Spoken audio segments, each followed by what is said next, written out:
Parfois, dans les demeures les plus paisibles, le silence devient un masque, et le thé du matin, une cérémonie de dissimulation. À Highwood House, un tricot égaré suffit à faire vaciller l'ordre apparent, révélant des vérités que nul ne voulait entendre. Depuis où écoutez-vous cette histoire? Et quelle heure est-il chez vous? Dites-le-moi en commentaire. Entrons dans le mystère. Je suis arrivé à la pension de Mrs. Ellison un jeudi en fin d'après-midi, sous un ciel pâle que traversaient, de loin en loin, des oiseaux sans urgence. La porte s'était ouverte sur un hall paisible, tapissé d'un papier fleuri qui portait l'odeur des jours répétés. Mrs. Ellison m'avait accueilli avec ce sourire gracieux qu'ont les femmes, qui se sont accoutumées à cacher la solitude derrière une conversation bien menée. Elle m'avait parlé des autres pensionnaires, un colonel à la retraite, une demoiselle passionnée de botanique, et un pasteur qui lisait plus qu'il ne parlait, avec cette manière élégante de présenter des caractères sans jamais en dire trop. Ma chambre, au premier étage, donnait sur un vieux pommier qui, cette année-là, semblait refuser de fleurir. On m'y avait apporté un plateau de thé, et j'avais noté, sans y penser encore, que la jeune fille qui le portait semblait distraite, presque absente, ses gestes manquant de précision. Elle ne s'était pas présentée. C'était étrange, mais pas inhabituel dans une maison où l'on s'efforce toujours de rester à sa place. Le silence du soir s'était installé comme une couverture légère. Rien, vraiment, ne laissait présager qu'un désordre invisible rôdait déjà sous les apparences. Le lendemain matin, je descendis un peu avant 8 heures. Le salon était encore vide, mais les premières odeurs de café s'élevaient du bas comme une promesse familière. Je m'assis dans l'un des fauteuils près de la fenêtre, tricot à la main, attendant que la maison prenne son rythme. Peu à peu, les voix s'approchèrent, discrètes, contenues. Le colonel raclait déjà la gorge à intervalles réguliers. Miss Frail passait en revue les floraisons précoces du jardin, et le pasteur hochait la tête avec application, sans vraiment écouter. Nous nous installâmes à table dans la véranda, et ce fut alors que je perçus un flottement. Il n'y avait pas de thé, ni de pain, pas de petit bruit de pas dans le couloir, pas de vaisselle discrètement déplacée. Le service, habituellement aussi ponctuel qu'une horloge de presbytère, avait du retard. Mrs. Ellison s'excusa brièvement, un pli de contrariété traversant son front avant qu'elle ne reprenne son masque aimable. « La jeune Elsie n'est pas encore descendue, » dit-elle. Un petit malaise, sans doute.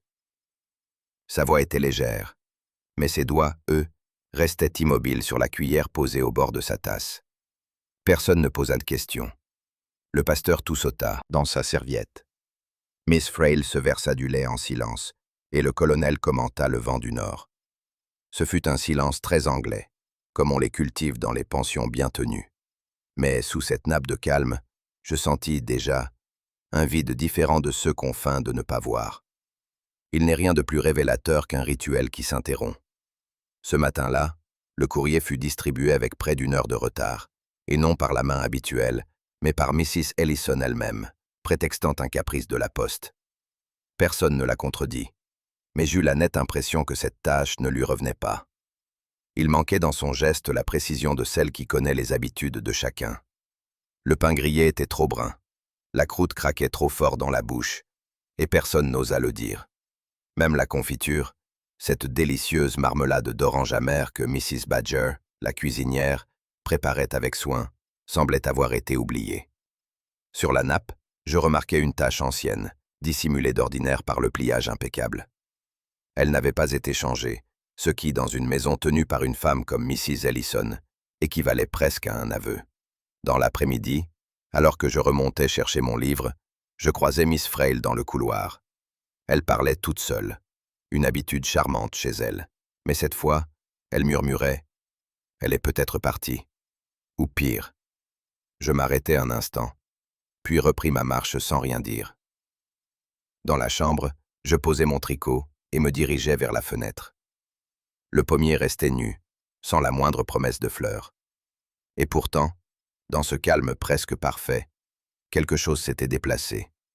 Un petit quelque chose, assez pour troubler la surface du thé. Je montai chercher mon tricot que j'avais oublié la veille sur le fauteuil, sans empressement, mais avec l'esprit un peu troublé. Ce matin-là, Tout ce qui s'annonçait comme familier semblait légèrement déplacé, comme un motif qu'on reconnaît mais dont une couleur a changé. En passant devant la chambre de la jeune Elsie, je m'arrêtai sans y penser. La porte était entrebâillée. Il y avait là quelque chose qui appelait le regard. Le lit était fait, trop fait, pas un pli, pas une empreinte. Les draps blancs avaient cette tension neutre qui ne vient pas du sommeil, mais d'un geste appliqué. Sur la table de toilette, la brosse à cheveux reposait exactement parallèle au peigne. Un flacon de lavande était resté ouvert, et son odeur douce saturait l'air, comme si la jeune fille venait de quitter la pièce, ou n'y était jamais revenue. Je n'étais pas du genre à fouiller, j'observais simplement. Sur la chaise, une robe noire était soigneusement pliée, mais pas les sous-vêtements. Pas de bas dans la corbeille à linge, pas de chaussures en vue. Tout était là, et rien en même temps. Je m'apprêtais à me détourner, quand mon regard s'arrêta sur une photographie en noir et blanc posée sur la coiffeuse. Un couple âgé, sans doute les parents. L'homme avait l'air las, la femme, un visage droit, presque méfiant. Une impression très légère, mais qui restait. Je quittais le couloir avec cette sensation étrange, comme lorsqu'un tableau a été décroché du mur et qu'on ne sait pas encore lequel. Au déjeuner, je pris soin de ne rien dire immédiatement. Il ne faut jamais brusquer les silences, ils se brisent d'eux-mêmes quand on leur donne assez d'espace. La table était dressée comme chaque jour, mais on avait disposé moins de couverts. Un de moins, précisément. J'attendis que le pudding soit servi. Puis, d'un ton que je m'efforçais de rendre léger, presque distrait, je dis à Mrs. Ellison. « Votre petite bonne, Elsie, elle ne nous a pas rejoints aujourd'hui. » Elle releva la tête si vite que sa cuillère trembla à peine. « Oh, un petit malaise, rien de grave. Une fatigue sans doute. Les jeunes filles de maintenant ont parfois des nerfs bien fragiles. » Elle sourit, mais ses yeux s'étaient durcis, comme si la question avait réveillé en elle quelque chose d'inconvenant. Personne ne releva. Le colonel entama une anecdote de régiment. Miss Frail se pencha sur son assiette avec plus d'attention qu'elle ne le faisait jamais. Le pasteur, lui, pinça les lèvres et les garda closes, comme un homme qui connaît la vérité, mais refuse d'en devenir responsable. Je ne poursuivis pas. Mais je notais les regards. Ils ne s'échangeaient pas, ils se fuyaient. On ne regarde pas ceux avec qui l'on partage un doute. On détourne les yeux, et on parle de pluie, de romans ou de la confiture du matin. L'après-midi s'écoula lentement. Une brune fine s'était mise à tomber sur le jardin, effaçant les contours du monde sans jamais l'éteindre. Le thé était tiède, la pluie régulière. Et pourtant, en moi, quelque chose se formait. Ce n'était pas un soupçon, pas encore. Plutôt une sensation familière, celle d'un déséquilibre bien dissimulé. Comme un tableau suspendu, rempli de cette routine tranquille que j'affectionnais tant. Et soudain, tout semblait devenu trop silencieux, trop bien tenu, trop conforme. Je repensais à la chambre d'Elsie, à son lit parfait, à cette odeur persistante, à cette absence qui n'était pas seulement une disparition physique, mais quelque chose de plus profond, une volonté de ne pas laisser de traces. Une fuite organisée ou un effacement. La pluie glissait sur les vitres. Mrs. Ellison passait dans le couloir, ses pas presque étouffés. J'entendis Miss Frail éternuer 2 fois, ce qui chez elle valait presque un cri. Et moi, dans mon fauteuil, je laissais mes doigts suivre machinalement les mailles de mon tricot, mais mon esprit, lui, tissait autre chose. Je n'avais aucune preuve, seulement cette impression, cette tension à peine perceptible dans l'air, qu'un événement avait eu lieu, mais que tout le monde s'était concerté, consciemment ou non, pour le couvrir de silence. Et les silences, je le savais, sont souvent plus bavards que les mots. Je m'étais installé dans le petit salon attenant à la cuisine, comme j'en avais pris l'habitude les jours de pluie. Il y faisait bon, et le bruit sourd de la vaisselle apportait une compagnie silencieuse. J'avais emporté mon tricot, mais mes mains, ce jour-là, n'avaient pas la même constance. Mes pensées erraient autour d'un prénom qui, depuis 2 jours, semblait flotter partout sans jamais être prononcé à voix haute. Ce fut une voix jeune, vive, mais basse, qui rompit le murmure ambiant. Je reconnus celle de la petite aide cuisinière, Jenny. Elle a parlé à un homme, au marché, dit-elle. Puis, aussitôt, un silence. Un silence lourd, comme si une main invisible s'était posée sur toutes les bouches à la fois. Une autre voix, plus âgée, sans doute celle de Mrs. Badger, répondit quelque chose de vague, étouffé, où je crus entendre « Ce n'est pas nos affaires ». Je ne bougeais pas. L'écoute passive fait partie de ces arts discrets qu'on ne m'a jamais appris, mais que l'on affine avec les années. Il n'y eut pas d'autres mots, rien d'exposé, rien d'avoué. Mais je savais que, dans ce repli de la maison où les murs sont plus sincères que les couloirs, une vérité venait de frôler la surface. Je posais mes aiguilles sur mes genoux. Ce nom, un homme au marché, ne disait rien encore. Mais il réveillait une tension souterraine que chacun semblait vouloir maintenir sous la nappe. Plus tard dans l'après-midi, alors que la lumière déclinait doucement derrière les rideaux tirés, Miss Frail s'installa près de moi, avec ce regard flottant qu'ont parfois ceux qui sentent que l'on est prêt à les écouter. Elle tourna légèrement la tête, comme si elle allait me confier un potin inoffensif. « Vous savez, je crois bien avoir vu Elsie samedi dernier, derrière l'église. Elle n'était pas seule. Je ne dis rien. Un homme. Plutôt grand, un chapeau de feutre foncé. Il avait l'air de la ville, si vous voyez ce que je veux dire.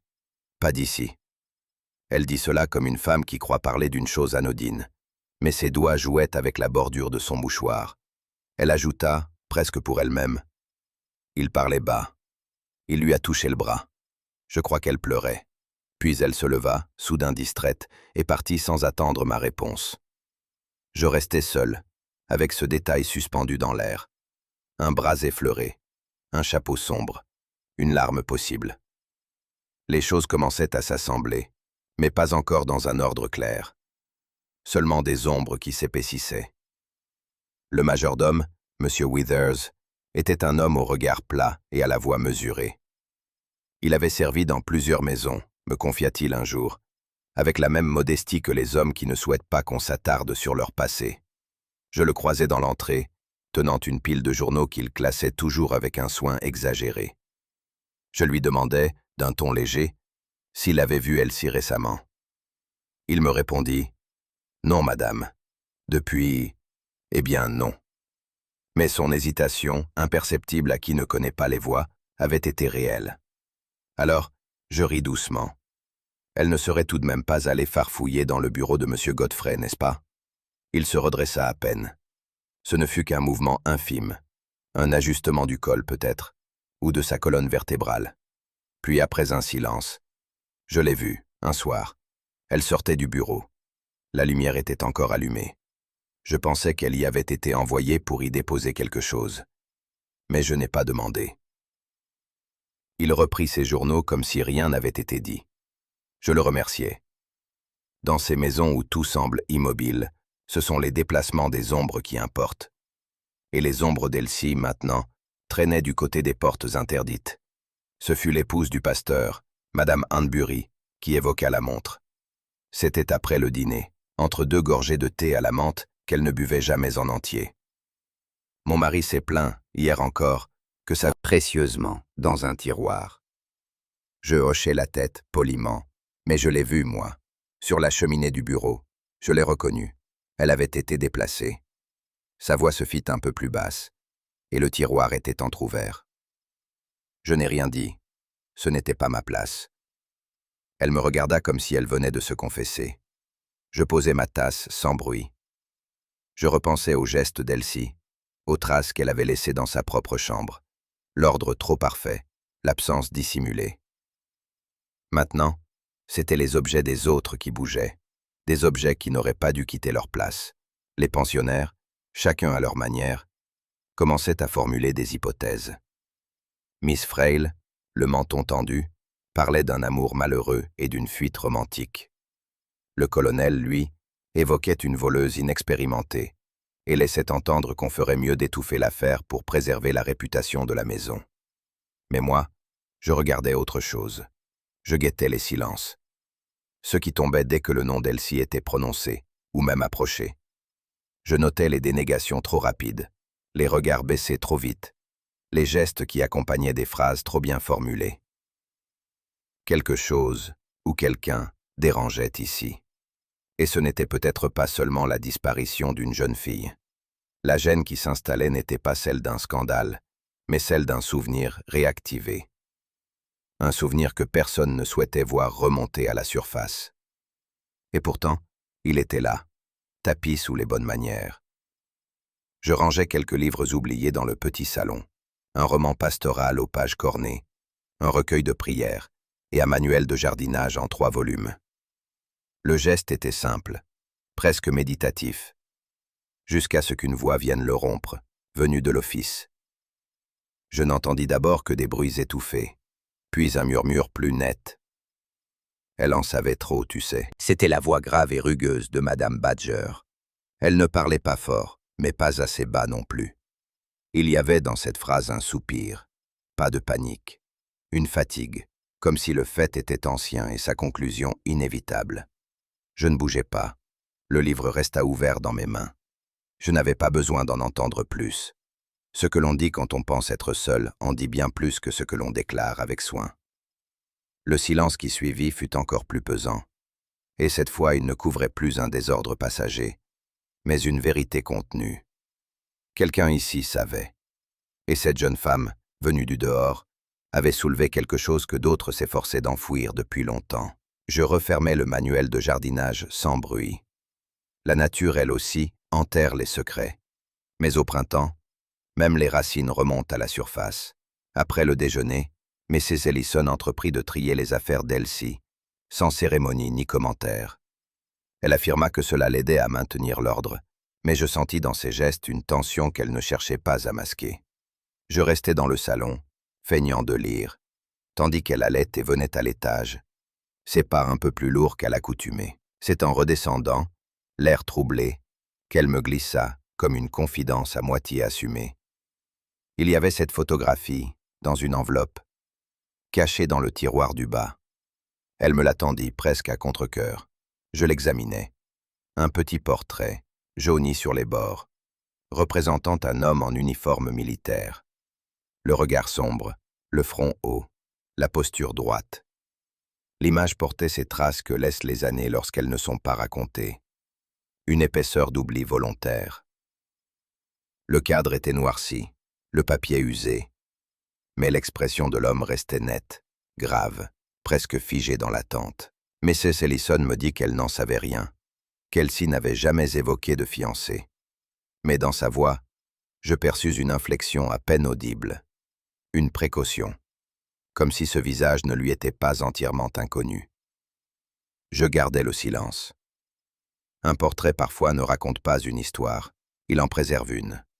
Miss Frail, qui avait la mémoire souple et la parole prompte, me rejoignit l'après-midi suivant pour une partie de tricot qu'elle ne savait jamais vraiment commencer.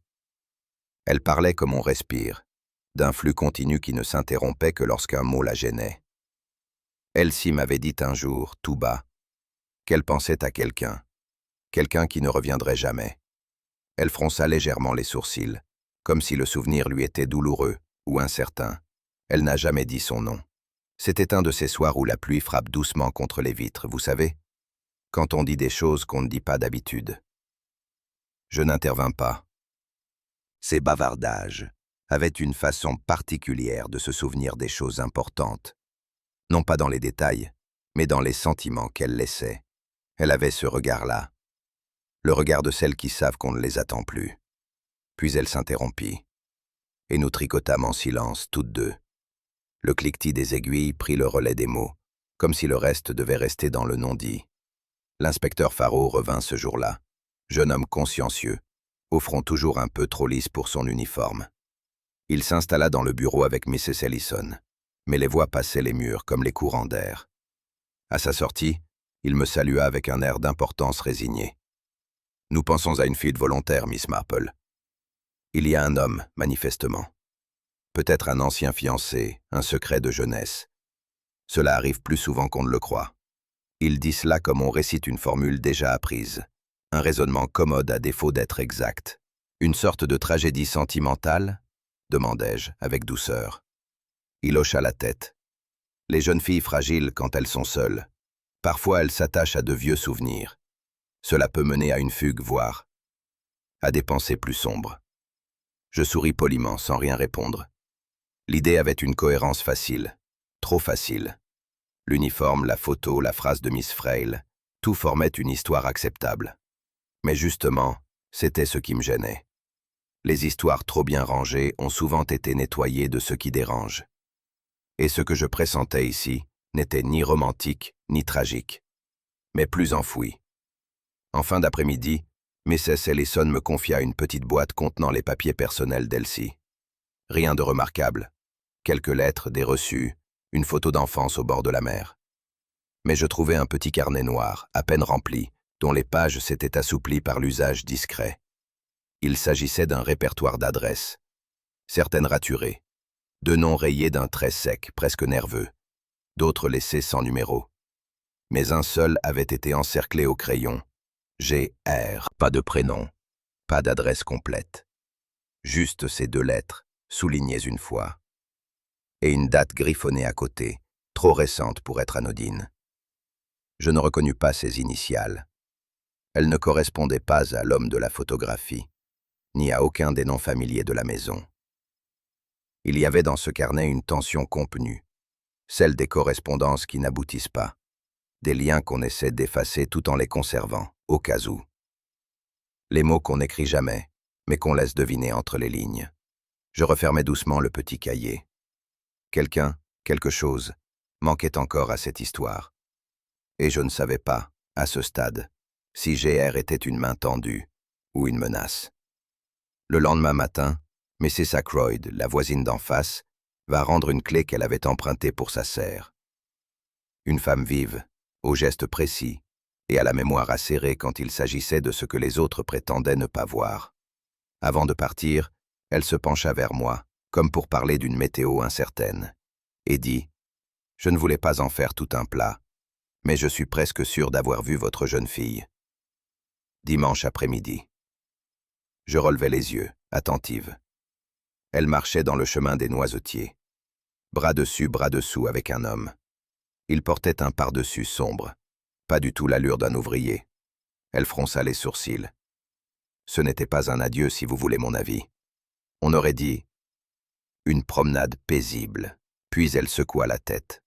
Mais c'était bien 3 jours après qu'on la disait disparue. Je la remerciai, sans insister. Un détail, une date, 3 jours. C'était assez pour faire basculer une certitude, remettre en question le récit déjà admis. Si Elsie était réapparue après sa propre disparition, alors ce n'était plus une fuite, c'était autre chose. Je ne suis jamais à l'aise avec les gestes brusques. Mais ce matin-là, tandis que j'aidais Mrs. Ellison à déplacer un petit guéridon bancal, plus par politesse que par nécessité, je fus frappé par un détail singulier. Sous la commode voisine, quelque chose dépassait. Pas un objet qu'on oublie, mais plutôt qu'on glisse là, sans vouloir qu'il reparaisse trop vite. Je m'accroupis doucement, comme si je cherchais un fil ou une aiguille. Le carnet était là, écorné, à demi recouvert de poussière. Il tenait dans la paume, relié de cuir souple, son dos usé par une utilisation répétée. Les pages, jaunies mais intactes, étaient remplies d'une écriture fine, penchée, serrée, comme celle d'une main nerveuse qui n'a jamais appris à s'étaler. Je le glissai dans ma poche, d'un geste naturel. Madame Ellison, concentrée sur l'équilibre du meuble, ne remarqua rien. Je ne savais pas encore ce que j'avais d'un récit qu'on croyait enfoui. Ce n'était pas un journal intime, ni un carnet de comptes. Il avait quelque chose d'autre, d'entre les deux, une mémoire tracée dans l'ombre. Dans le calme de ma chambre, je pris le temps d'ouvrir le carnet. Les premières pages contenaient des notations courtes, régulières, presque mécaniques. 7h45, cloche cuisine. 8h10, B monte avec plateau. 9h25, elle revient seule. Des lignes, des heures, rien de plus. Mais ce rien, justement, me troubla. Les lettres abrégées, le soin avec lequel les entrées étaient alignées, les petites flèches dans la marge. Tout cela parlait d'un regard discret, attentif, presque méthodique. Il ne s'agissait pas d'un passe-temps, c'était une habitude, un suivi, un relevé de faits quotidiens, de mouvements dans la maison, de gestes qu'on ne remarque qu'en les cherchant. Je reconnus quelques initiales. B pour Badger, sans doute. L pour la vieille Miss Frail. Mais d'autres restaient énigmatiques. Il y avait aussi des marques de croix à certains moments, toujours aux mêmes heures, comme des rappels ou des alertes. Je refermai doucement le carnet. Ce que j'avais en main n'était pas une confession, mais une surveillance. Et cette surveillance ne venait pas de la peur, mais d'un devoir, ou peut-être d'une mission. Je ne savais pas encore qui observait qui. Mais quelqu'un, ici, notait l'invisible. C'est Miss Frail, sans le savoir, qui m'offrit la première pièce manquante. Elle évoquait, en dégustant ses petits beurres, le goût qu'avait Elsie pour les romans à l'eau de rose. Elle lisait toujours dans l'escalier du palier, juste en face de la salle d'études de M. Godfrey. Elle disait que la lumière y était meilleure. Mais je savais que cet escalier n'avait rien de lumineux. Et que pour une femme de chambre, lire ainsi, au croisement des passages, était une position stratégique. Ni dedans, ni dehors. Je repensais au carnet, aux horaires, aux déplacements. Ce n'était pas un caprice de lecture, c'était un point d'observation. Elsie n'écoutait pas seulement, elle regardait. Et elle notait. Pourquoi?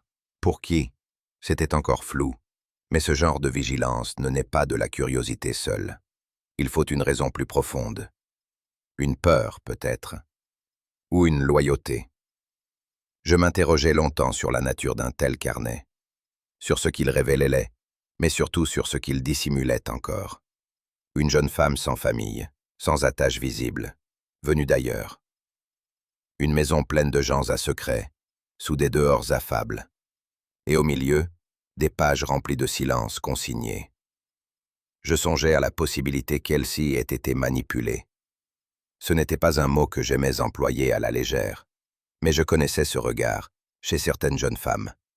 La volonté de bien faire, l'illusion de servir une cause ou de protéger quelqu'un.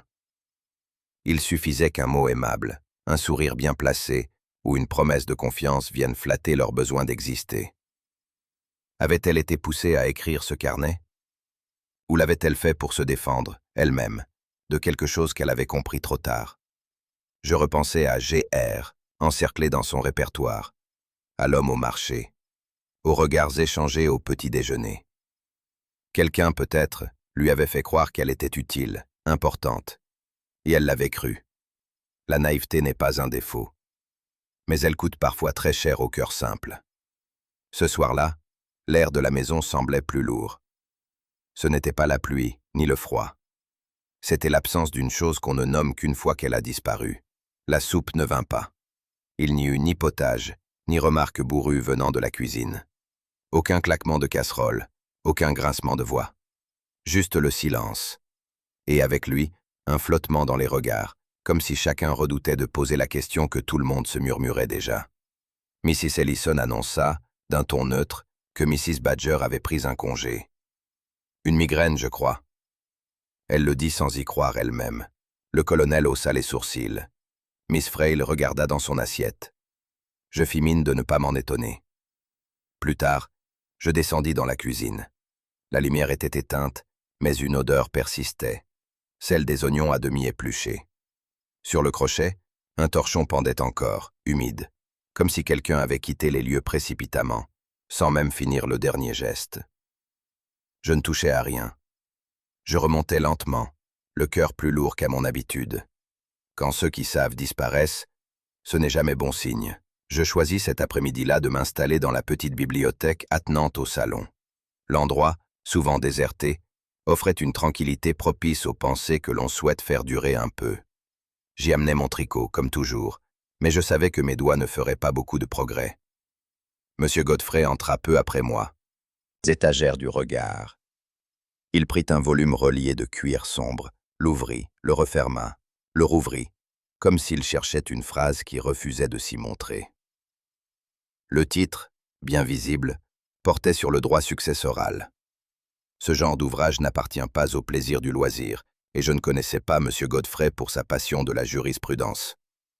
Il s'installa dans le fauteuil face à la fenêtre, feuilletant d'un geste régulier, sans vraiment lire. Son regard, souvent, restait suspendu à la marge, ou s'échappait vers les branches du sycomore à l'extérieur. Ce n'était pas la première fois que je le voyais là, ces derniers jours. Toujours avec des manuels traitant de tutelle, de testament, de clauses réversibles. Une lecture qui ne rassure jamais tout à fait. Je poursuivis mon tricot, lentement, mais mon esprit s'attarda sur ce choix, devenu habitude. Quelques jours plus tôt, au détour d'un couloir, j'avais surpris un échange entre Mrs. Ellison et une visiteuse venue prendre le thé. Une femme aux cheveux pâles, au sourire pâli lui aussi, qui parlait bas mais avec intensité. Il fut question d'un cousin décédé sans enfant, d'un testament modifié tardivement, et d'un certain Monsieur Godfrey, dont l'attitude avait été correcte, mais un peu insistante. Je m'éloignais sans bruit, mais les mots s'étaient accrochés à moi comme une épingle oubliée dans une manche. Ce souvenir revint tandis que Monsieur Godfrey tournait distraitement les pages de son volume. Les gens ne lisent pas ce genre de livres pour s'instruire. Ils les lisent pour se préparer, ou pour vérifier que certaines portes n'ont pas été refermées sur eux. Je ne posais pas de questions, je ne fis aucun commentaire, mais les lectures de Monsieur Godfrey avaient changé. Et je savais, d'expérience, que lorsque les livres changent, c'est que l'avenir inquiète. Lors du déjeuner suivant, alors que la conversation glissait doucement entre le temps, les rosiers malades et les recettes à base de navets, le pasteur laissa tomber un nom qui me parut familièrement décalé. Le vieux Basil Farringdon n'aurait jamais accepté cette idée d'héritage indirect. Il avait des principes stricts, vous savez. Ce nom résonna dans ma mémoire. Il me fallut un instant pour le replacer. Basil Farringdon avait été le propriétaire d'un domaine voisin, mort sans descendance officielle, mais avec, disait-on, quelques branches familiales délaissées. Je me rappelais alors que Mrs. Ellison m'avait confié, sans y attacher d'importance, qu'Elsie avait mentionné un soir une grande-oncle autrefois riche et tombée dans l'oubli. Je ne posais pas la question à haute voix. Mais je sus à cet instant que la jeune femme n'était pas tout à fait étrangère à la maison, ni à ses murs. Plus tard, en repensant aux noms évoqués, une idée me traversa, furtive mais insistante. Et si le différend ancien entre Farringdon et Godfrey n'était pas éteint? Et si Elsie, sans le savoir ou en le découvrant trop tard, s'était trouvée au centre d'une vieille fracture jamais refermée? Ce fut le colonel Reed qui, entre deux grognements sur la confiture trop sucrée, laissa échapper une phrase inattendue. Je les ai vus, vous savez, elle et lui, dans le jardin, près de la serre. Il n'était pas content. Elle pleurait. Il ne précisa pas le jour, mais son regard se durcit, comme s'il n'approuvait pas ce qu'il avait entrevu. Je lui demandai calmement de qui il parlait. Mr. Godfrey. Et Elsie. Il lui parlait sèchement. Elle avait le dos tourné, mais je vous jure qu'elle essuyait ses yeux. Le pasteur, qui jusqu'alors avait écouté sans intervenir, baissa alors les yeux vers son assiette. Ses mains restaient croisées, mais son silence eut un poids soudain. Je savais que parfois, ceux qui refusent de parler le font pour éviter d'avoir à choisir leur camp. Et je commençais à me demander si ce qui s'était dit ce jour-là, entre la serre et les buis, n'était pas le point d'éclat d'un fil qu'on avait voulu tirer, et qu'on n'avait pas réussi à arrêter. Je cherchais un mouchoir que j'avais malencontreusement laissé tomber entre deux coussins de la bibliothèque basse, quand mes doigts touchèrent quelque chose de plus rêche, plus ancien. Un fragment de papier, jauni, déchiré en diagonale. Une écriture penchée, encre brune, dont seuls quelques mots restaient lisibles. Le début parlait de « disposition future ». Le milieu évoquait un « nom ajouté selon clause secondaire ». Et plus bas, entre deux déchirures, ce nom. Elsie B. Je gardai le fragment en main, longtemps. Il avait été délibérément plié, comme on plie ce qu'on ose jeter mais qu'on ne veut plus relire. Il n'avait pas glissé par accident entre deux livres. Il y avait été placé, dissimulé à l'endroit même où personne ne pense à chercher ce qui n'est pas un livre. Je ne connaissais pas le contenu complet de cette lettre, ni sa date exacte. Mais je savais une chose. Ce que j'avais en main parlait de reconnaissance, et peut-être d'un droit. Et si droit ou en retarder les faits, il aurait tout intérêt à faire taire la seule personne qui en avait encore mémoire. Je m'étais assise dans le jardin d'hiver, profitant d'un moment d'accalmie entre deux bruines, lorsque M. Godfrey vint s'y réfugier également. Il semblait las, mais feignait une bonne humeur polie. Une forme de neutralité qui, chez certains, est plus travaillée qu'on ne le croit. Je fis mine d'être absorbé par mes pensées, ce qui invite souvent les autres à laisser couler les leurs. Il évoqua vaguement les soucis de gestion de la maison, les charges croissantes, les locataires, parfois difficiles à comprendre. Je hochai la tête, puis laissai tomber, avec le plus grand naturel, une réflexion qui n'avait, en apparence, rien d'audacieux. C'est étrange comme les histoires d'héritage compliquent les liens, n'est-ce pas? Il ne répondit pas tout de suite. Son regard, jusqu'alors suspendu aux branches nues du figuier, revint vers moi avec un éclat durci. Ses paupières se plissèrent, comme pour mieux contenir ce qui montait. Je suppose que... Oui, sans doute, dit-il enfin, d'un ton si bref qu'il en devenait presque tranchant. Ce n'était qu'un mot. Mais ce mot-là, dit dans ce contexte-là, avait soulevé quelque chose d'enfoui. Et il me sembla que ce quelque chose n'était pas tout à fait éteint. Je ne m'attendais pas à croiser le pasteur dans le couloir ce soir-là. Il marchait d'un pas lent, les mains croisées dans le dos, l'air plus absorbé que d'ordinaire. Il s'arrêta à ma hauteur, esquissa un sourire un peu pâle, puis me demanda si je comptais rejoindre le salon. Je répondis que non. Et ce fut sans doute cela qui le décida à rester. « Miss Marple, » dit-il en se raclant doucement la gorge, « j'ai cru... Je veux dire, j'ai pensé que peut-être vous comprendriez mieux que d'autres. » Je ne répondis pas, mais je gardai les yeux posés sur lui. Il poursuivit, d'une voix plus grave. « J'ai connu le père d'Elsie, jadis. C'était un homme droit, mais... il avait fait une erreur. Un emprunt, disons, contracté auprès de la famille Godfrey, dans une période difficile. La somme n'était pas énorme, mais l'orgueil, lui, l'était. Le remboursement n'est jamais venu. Et avec le temps, les noms changent, mais les ressentiments, eux. » Il ne termina pas sa phrase. Mais il n'en avait pas besoin. Monsieur Godfrey a toujours nié qu'il y ait eu quelque chose de personnel, reprit-il plus bas. Il prétendait ne pas même connaître Elsie.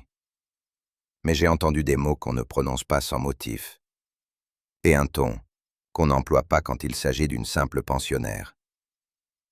Il regarda le sol, longtemps. Je ne peux en dire plus, conclut-il, mais je crois que quelqu'un ici n'a jamais oublié. Les soirées étaient devenues plus feutrées depuis la disparition d'Elsie. Le silence, désormais, s'invitait même aux heures où le chéri aidait d'ordinaire à délier les langues. Ce soir-là pourtant, un murmure traversa la pièce, un mot à peine. J'étais assise à une table proche, assez pour l'entendre. Madame Ellison, penchée vers le colonel Reed, avait dit doucement « Ce dîner, vous vous souvenez, celui d'il y a 2 semaines ?» Le colonel, d'habitude si sourd aux détails, s'était redressé puis avait hoché lentement la tête. « Quelqu'un a claqué la porte, » souffla-t-elle. Elle pleurait. « Vous l'avez entendu ?» Il répondit à voix plus basse encore, et je ne perçus que ceci. C'était après que le nom de Basile eut été prononcé. Je compris alors qu'un dîner, apparemment banal, avait vu se fissurer quelque chose. Une parole, sans doute dite trop haut ou trop directement, avait ramené le passé dans le présent. Et ce passé-là avait blessé. Je ne savais pas encore qui avait parlé, ni qui avait pleuré. Mais je sus sans l'ombre d'un doute que ce dîner-là ne ressemblait à aucun autre, et que ceux qui y avaient assisté se taisaient aujourd'hui avec une prudence trop pesante pour être fortuite. Je commençais à observer plus attentivement les petits riens, les gestes suspendus, les sourires retenus, les regards qui s'évitent au lieu de se croiser. Autant de minuscules trahisons du langage social. Rien de spectaculaire mais tout en retenue, comme un tissu trop tendu qui menace de craquer. Mrs. Ellison ne posait plus jamais sa tasse dans la même direction. Elle la faisait tourner machinalement, les yeux ailleurs.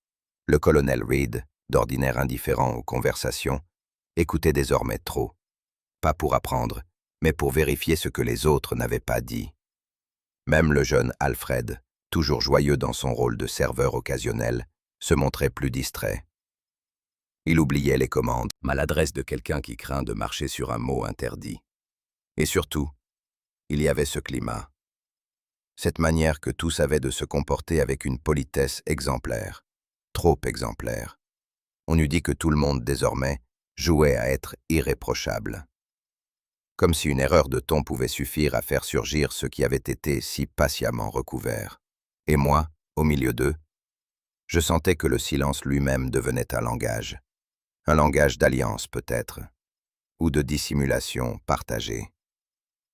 Je passais une bonne partie de la nuit dans ma chambre, à tricoter. Non pas pour avancer mon ouvrage, le motif répété depuis des semaines m'ennuyait déjà, mais parce que les mouvements réguliers de mes aiguilles avaient toujours éclairci mes pensées. Il me fallait assembler, rapprocher ce que chacun croyait avoir laissé dans l'ombre.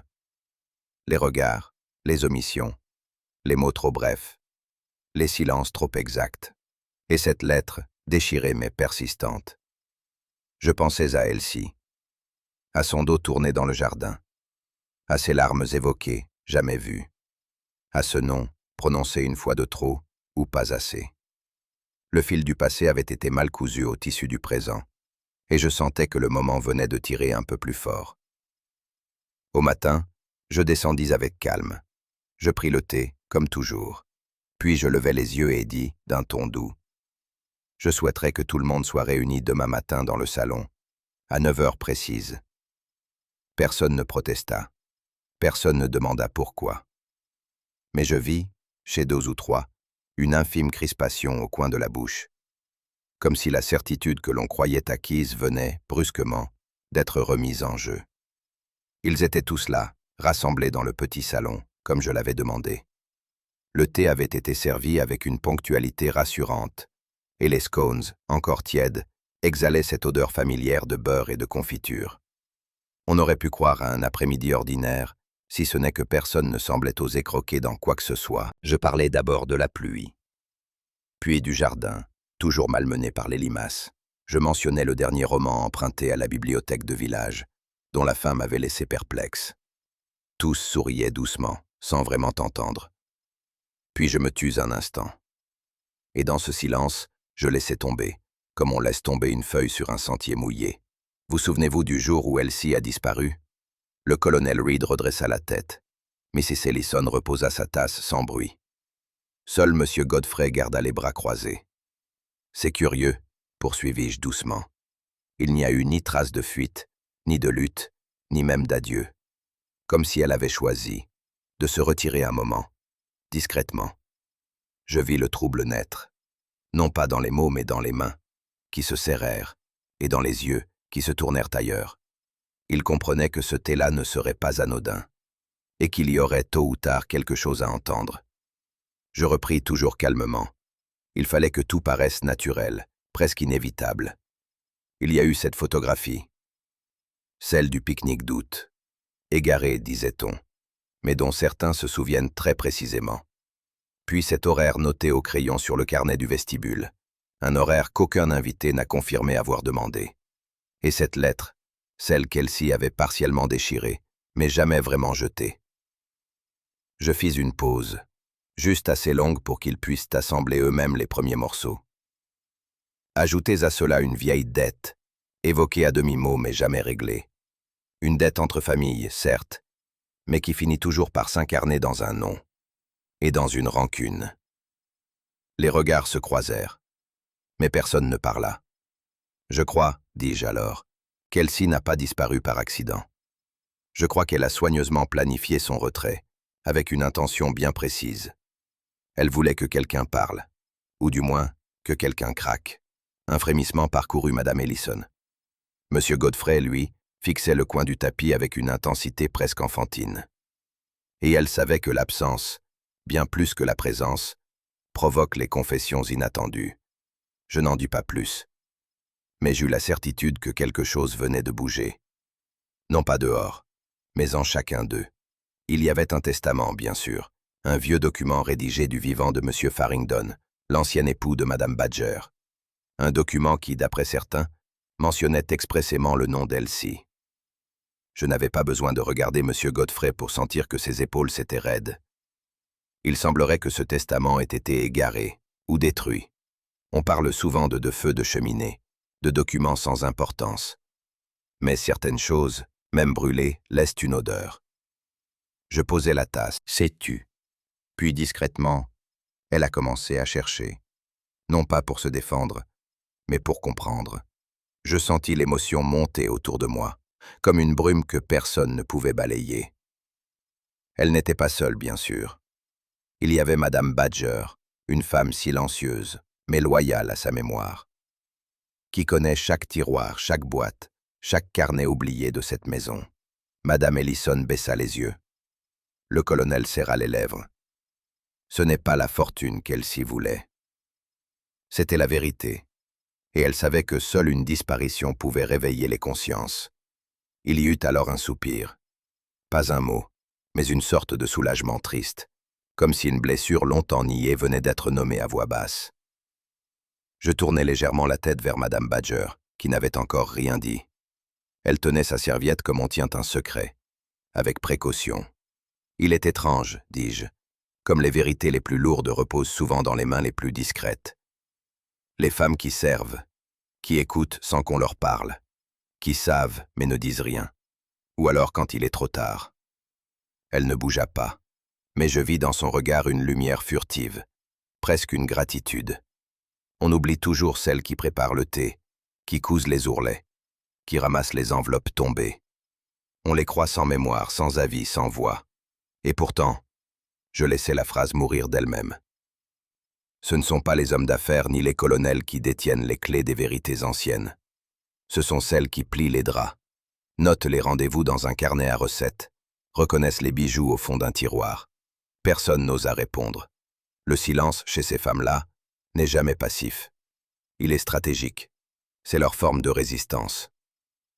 Madame Badger hocha imperceptiblement la tête. Elle avait compris que l'heure était venue. Pas pour tout révéler, mais pour tendre peut-être une dernière pièce du puzzle. Je me levai avec lenteur. Personne ne parla. Le tic-tac régulier de l'horloge paraissait soudain excessif, presque indécent. Je me dirigeai vers la petite étagère, celle que Mrs. Badger avait si souvent époustée sans qu'on la regarde. Une boîte à sucre en porcelaine y reposait, délicate et sans histoire. Ce genre d'objet, dis-je doucement, n'attire pas l'attention, sauf lorsqu'il est toujours fermé. Je l'ouvris. À l'intérieur, soigneusement enveloppée dans un mouchoir ancien, se trouvait une broche, une opale sertie d'argent, au motif discret mais reconnaissable. Je la tendis vers Mrs. Badger. Elle l'observa un instant puis déclara, d'une voix étonnamment ferme. Elle appartenait à la première épouse de M. Farringdon. Je l'ai vue sur elle le jour de sa mort. Un frisson discret traversa l'assemblée.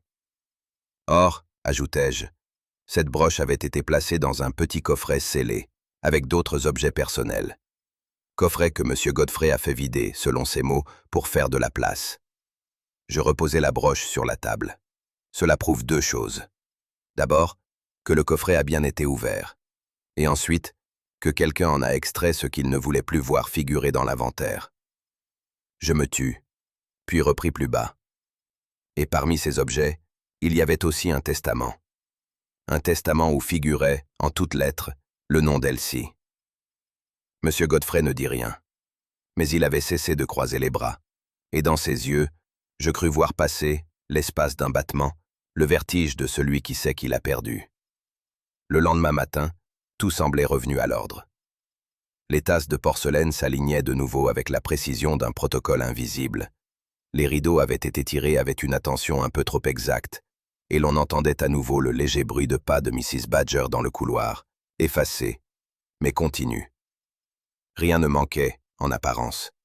Et pourtant, ce n'était pas le calme que j'aimais tant dans les vieilles maisons anglaises, ce calme feutré où les silences sont pleins de connivence et les gestes empreints d'habitude. Non, c'était un calme de façade, tendu, comme si chacun s'efforçait de rejouer une scène qu'il ne comprenait plus. Les salutations étaient plus lentes, les mots choisis avec une prudence excessive. Même la manière dont on me proposa une seconde tasse de thé semblait dictée par une volonté de corriger quelque chose d'imperceptible. Personne ne parlait d'Elsie. Personne ne nommait M. Godfrey. Je sentais, dans chaque remerciement trop poli, dans chaque silence après une phrase anodine, qu'un malaise avait pris place, non pas brutal, mais installé. Et comme toujours, Ce n'était pas ce que les gens disaient qui trahissait le trouble, mais ce qu'ils faisaient mine d'ignorer avec tant d'efforts. Vers 10 heures, le portail grinça. Un bruit à peine perceptible, mais suffisant pour faire lever la tête de Madame Ellison, qui a menue, plus lente, et pourtant curieusement droite. Elsie. Elle était là, debout, dans le vestibule, sans expression. La police, avec cette réserve propre aux campagnes anglaises, fit un bref rapport à M. Godfrey, puis disparut aussitôt. Aucune mention ne fut faite de la grange abandonnée où elle avait été retrouvée, ni des journaux froissés qu'elle y avait laissés. Elle ne dit rien, ne pleura pas, ne sourit pas. Elle semblait autre.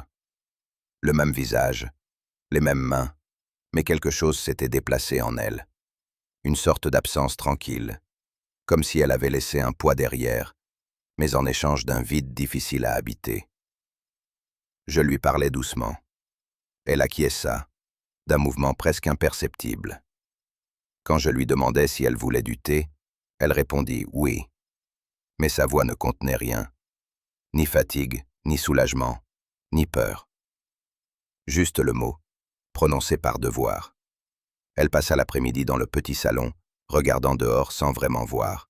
Personne n'osa poser de questions, pas même moi. Car il y avait des silences qu'il ne fallait pas forcer. Des silences qui avaient vu plus de vérité qu'aucun discours. Et dans ses yeux, je crus apercevoir un passé qu'elle avait dû traverser seule, et qu'elle n'était pas encore prête à quitter. Les jours suivants s'écoulèrent avec une lenteur nouvelle. Non pas paresseuse, mais suspendue, comme si chacun marchait au bord d'un sol qu'il soupçonnait fragile. M. Godfrey s'était enfermé dans son bureau. On n'entendait plus ni sa voix, ni le froissement de ses papiers. Seule son ombre passait parfois derrière les rideaux, fugitivement. Mrs. Ellison, d'ordinaire si vive, semblait avoir vieilli de quelques années en une nuit. Même sa broche favorite ne paraissait plus trouver sa place sur sa robe. La cuisinière parlait moins, et son rire, autrefois ponctuel, presque mécanique, s'était tu. On aurait dit qu'une couche de poussière symbolique s'était déposée sur chaque meuble, chaque conversation, chaque geste. Je continuais à observer, comme je l'ai toujours fait, non pas pour juger, mais parce que certaines vérités ne se livrent qu'à ceux qui savent attendre. Et il me semblait, dans ce calme douloureux, que les vérités avaient été dites, non pas à voix haute, mais à travers les silences qu'elles avaient laissés derrière elles. C'était une paix étrange, ni complète, ni feinte. Une paix faite de regards détournés et de soupirs étouffés. Et à sa manière, plus sincère que bien des paroles. Je pris le train de midi. C'était un mardi, et le ciel hésitait entre pluie et lumière. Avant de quitter la maison, je m'arrêtai dans le vestibule, là où Elsie rangeait autrefois les parapluies. Elle s'y tenait, droite, toujours silencieuse. Je lui touchai brièvement la main. Ce n'était ni un adieu, ni une promesse. Juste un geste de présence. Parfois, dis-je simplement, on ne peut pas faire justice, mais on peut empêcher qu'un mensonge devienne définitif. Elle acquiesça, presque imperceptiblement. Le train s'ébranla. Je m'installai, tricot sur les genoux. Je ne comptais pas les points. Pas cette fois. Je regardais le paysage, comme on regarde une énigme dont on connaît la réponse, mais qu'on ne pourra jamais tout à fait raconter. Les collines défilaient lentement, par vagues douces. La lumière perçait enfin les nuages, avec cette obstination tranquille propre au mois d'avril. Je murmurais pour moi-même, sans vraiment m'en rendre compte. Ce n'était pas la première fois qu'une vérité avait besoin de disparaître un moment pour pouvoir être entendue. Et tandis que les arbres s'effaçaient dans la distance, je sentis que quelque chose, quelque part, venait de trouver sa place. Non dans les journaux, ni dans les jugements, mais dans ce qu'une jeune femme saurait désormais garder, ou transmettre, au moment juste. Ainsi s'éloigne Highwood House, emportant avec elle ses silences feutrés, ses regards évités, et cette vérité discrète qu'il fallait tricoter patiemment pour la faire surgir. Il ne reste que le va-et-vient d'une aiguille, la trace d'un regard plus lucide, et le souvenir d'une jeune femme qui a choisi de se taire pour mieux être entendue. Mais dites-moi, faut-il toujours que la justice passe par le mensonge, pour que le bien soit réparé. Si cette histoire vous a touché, je vous invite à laisser un commentaire, à l'aimer, à la partager ou à vous abonner pour d'autres récits tissés dans l'ombre.